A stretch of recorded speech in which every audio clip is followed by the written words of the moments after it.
청해부대 문무대왕함 장병 1명이 추가 확진 판정을 받아 확진자가 271명으로 늘어난 가운데 국방부가 오늘부터 감사에 착수했습니다. 미숙한 초기 대응과 지휘 보고, 또 방역 지침 등 좀처럼 풀리지 않는 의문점이 그 대상인데요. 취재 기자 연결해 보겠습니다. 이승윤 기자. 네, 국방부입니다. 예. 자, 청해부대 집단 감염 사태에 관련한 국방부 감사 언제까지 진행되는 겁니까?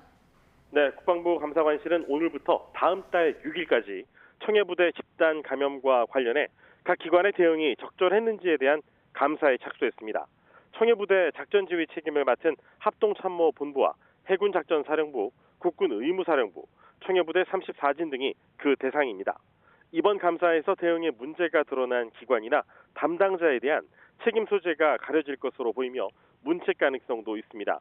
다만 청해부대 34진, 문무대왕함 부대원들에 대해서는 현재 격리 중인 점을 고려해서 일단 비대면 방식으로 설문조사를 실시한다는 방침입니다.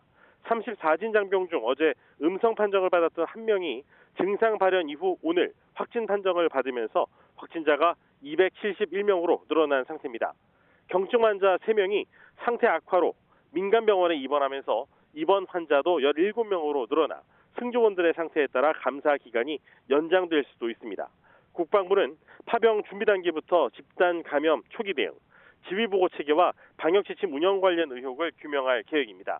특히 코로나19가 어떻게 함정으로 유입됐는지 역학조사부터 진행할 예정입니다. 앞서 지난달 28일부터 7월 1일까지 문무대왕함은 아프리카 해역 인접국에 기항했고 10여 명이 방호복을 입고 현지인과 접촉 없이 군수품을 실어 날랐습니다.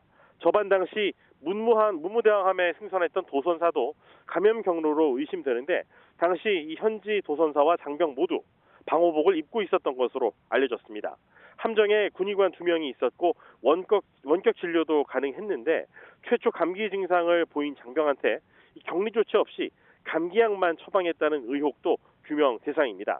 이후 지속해서 감기 증상자가 나왔는데도 합참의 첫 보고가 8일 뒤에 이루어진 초기 대응 문제도 있는데 합참 지침에 감기 증상 관련 보고 조항이 없었던 만큼 이 부분 점검이 필요합니다.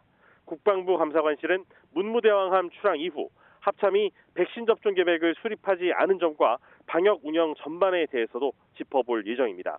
특히 국방부가 지난해 12월 장기 출항 함정에 신속 항원 키트를 활용하라는 지침을 내렸는데도 이 청해부대가 감별 능력이 떨어지는 신속 항체 검사 키트만 가져간 이유에 대해서도 살펴볼 계획입니다. 지금까지 국방부에서 YTN 이승윤입니다.